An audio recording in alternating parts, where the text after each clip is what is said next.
This question is from Vishwesh. Namaskaram Sadhguru. In these past few months, while coronavirus has been hitting the headlines, there has been a quite disaster of much larger proportions unfolding in India and the world. This is in terms of water shortages and the deterioration of ecology and landscape. How do we address the many problems related to this?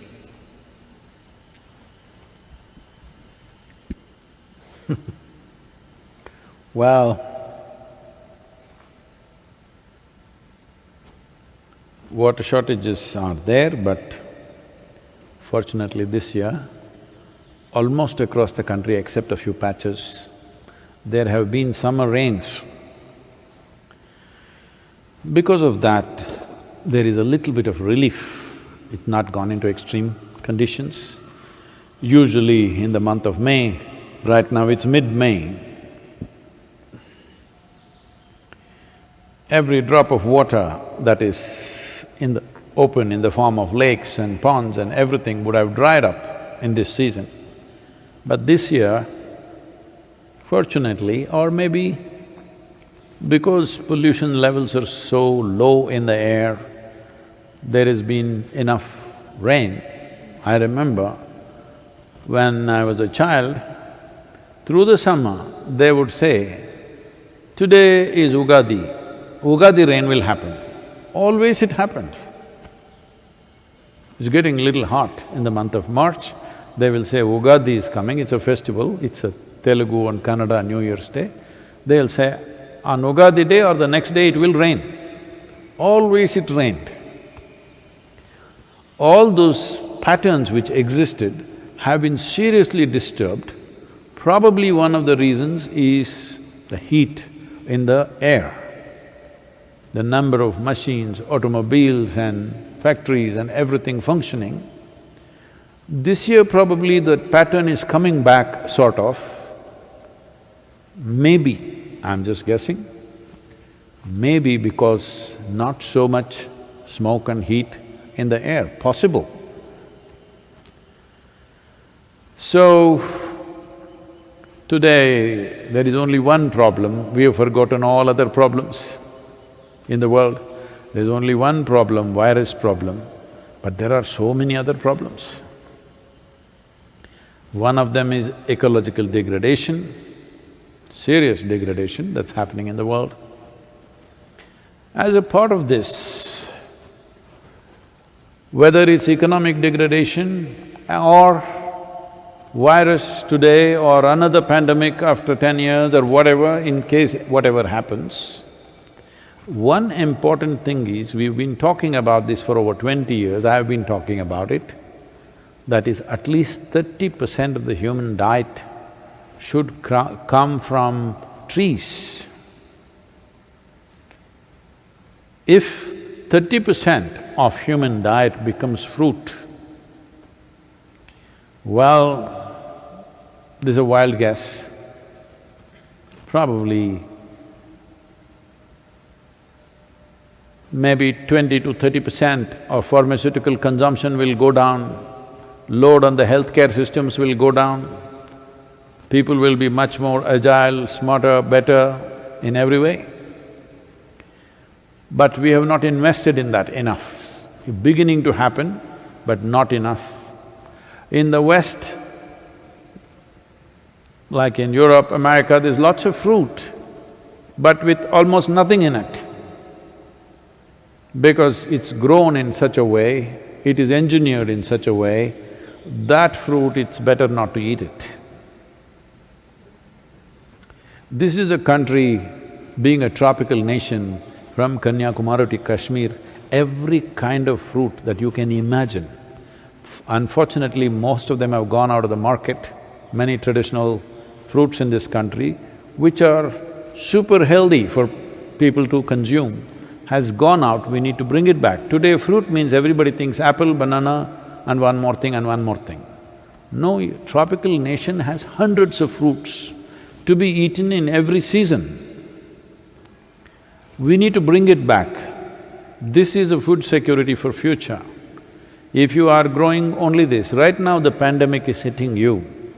Let us say some virus or something came to the agriculture. The crops didn't happen this year. What will you do? Or rains didn't happen this year, no water. What do? A certain amount of food should be a long-term crop, not a 3-month, 4-month crop. This has to happen for human well-being, for health and for food security, and above all for ecological balance. At least 30% of food should come from trees. This will also prevent migration. Right now in India, one word that is going around is migrant labor, migrant labor, migrant labor, all the horrible things that are happening to them and many things being recorded, videos of pathetic conditions and people traveling in very, very difficult situations. Why is it that so many of them left their villages and came to the city to do some menial job? Simply because here and there, 1 or 2 years of drought, their whole economy got destroyed. The only way is to move to the city. If they had even 2 acres of land, which is the average in this country, and if at least 150 trees were there which were yielding something, either timber trees or fruit trees, would they leave their village and go away? They would not do that. If you want to prevent migration, where the numbers of migration before the virus, we were talking about in the next decade, that is by 2030, there would be 1.6 billion people migrating on this planet, leaving their traditional homelands and going somewhere to unknown place to go through all kinds of horrific situations, especially for women and children. This is the most horrible thing, unplanned migration. Most horrible and denigrating things will happen to those families.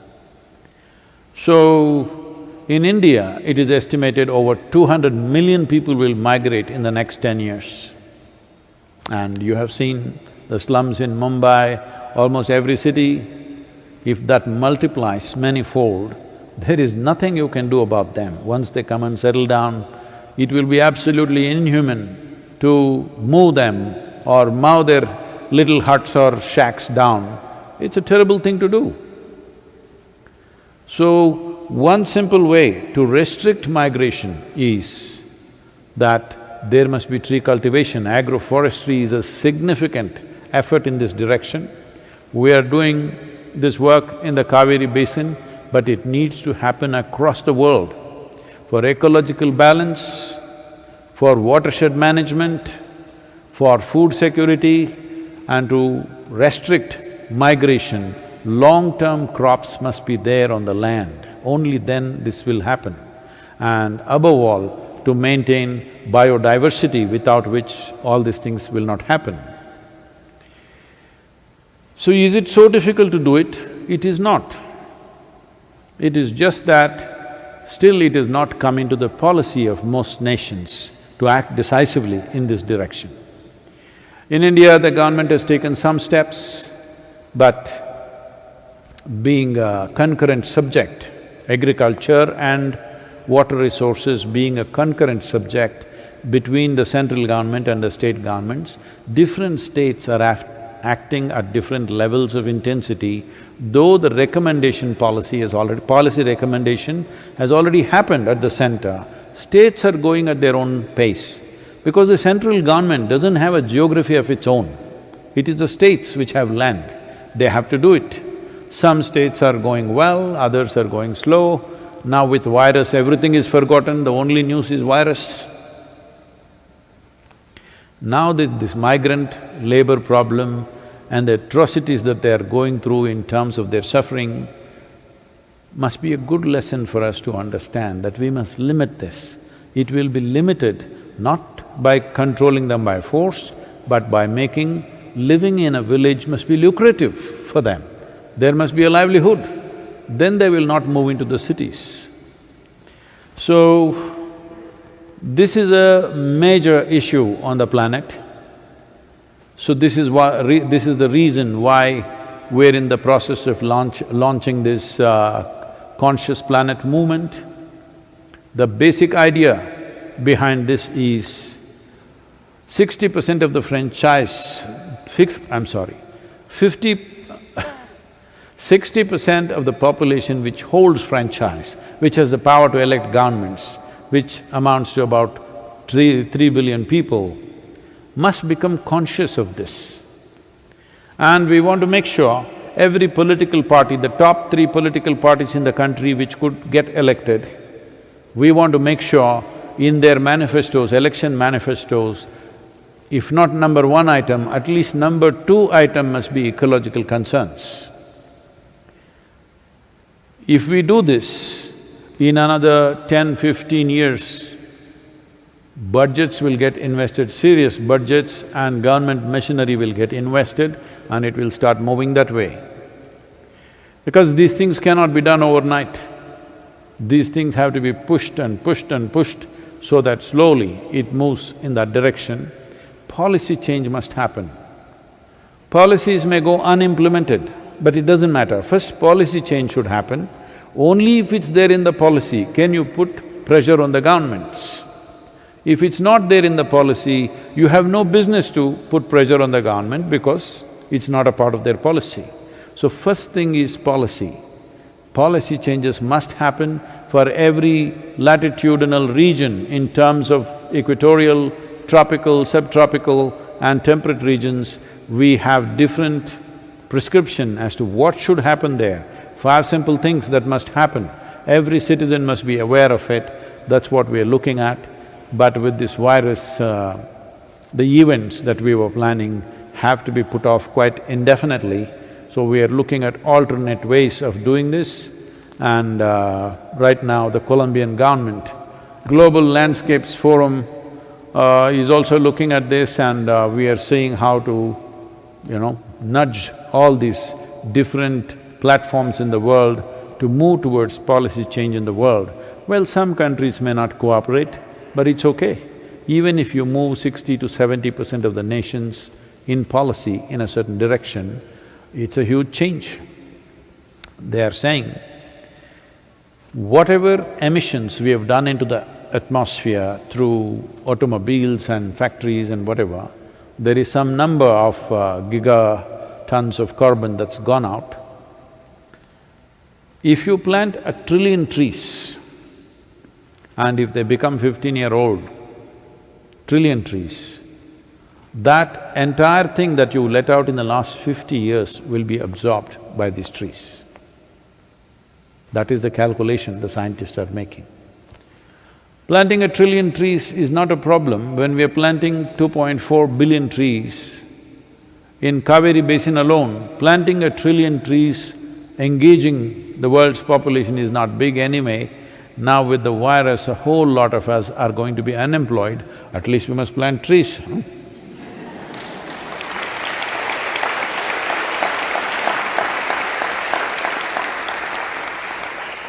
So even I'm unemployed so we definitely have to use this opportunity. If we cannot keep the economy on full throttle, at least we must do ecological restructuring. This is the best time to do it.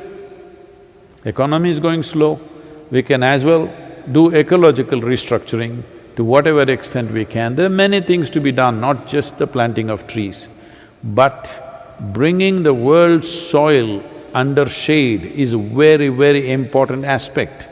There are many things, it's not that we're ignorant of that, but the most important thing is, if you want to preserve the biodiversity of the soil, it must come under shade, it must be wet. Always it must be moist. If you go 6 to 9 inches down, it must be somewhat moist, then only there's life.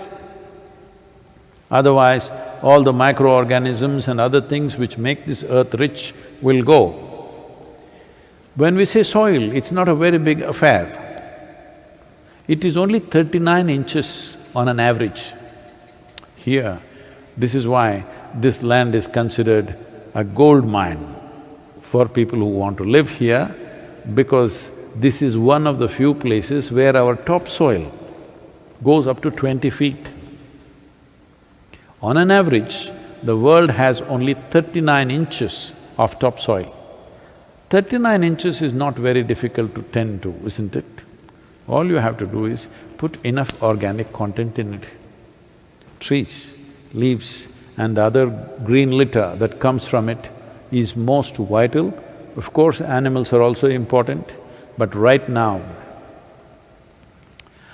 of the 51 million square kilometers of land which is used for agriculture in this world, 40 million square kilometers of land is used for raising animals and their food.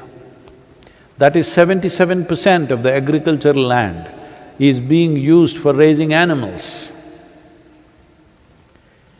Well, if you give up 50% of the meat consumption in the world, you will free 20 million square kilometers of land to plant trees. You can plant over 1 trillion trees right there.